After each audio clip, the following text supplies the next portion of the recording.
সালাতে দোয়া কবুল হয়। সালাতে দোয়া কবুলের 3 জায়গা। একটা হচ্ছে তাকবীরে তাহরিমার পরে আমরা সানা পড়ি না, আমরা তো একটা পড়ি। আল্লাহর হাবিব সুন্নাহ এবং নফল নামাজে আরো পড়তেন সানা, ওই দোয়া কবুল হয়। 2 নম্বর জায়গা সালাতে সেজদায় পড়ে দোয়া করলে কবুল হয়।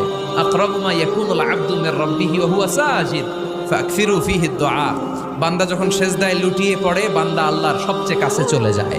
তা কিন্তু বিশ্বনবী বলে, সেজদাটা তোমার রবের কুদরতি পায়ের উপরে পড়েছে। সেজদায় পড়ে দোয়া করেন। সালাম ফিরানোর আগে বিশ্বনবী দোয়া করতেন, লা ইউসাল্লিমান্না আহাদুকুম হাত্তা ইয়াতাআওয়াযা মিন আরবা'a।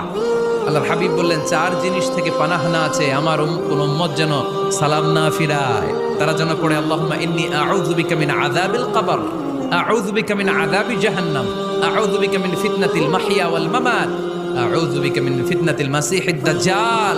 আল্লাহ কবরের আযাব থেকে বাঁচাও, আল্লাহ জাহান্নামের আগুন থেকে বাঁচাও, আল্লাহ জীবন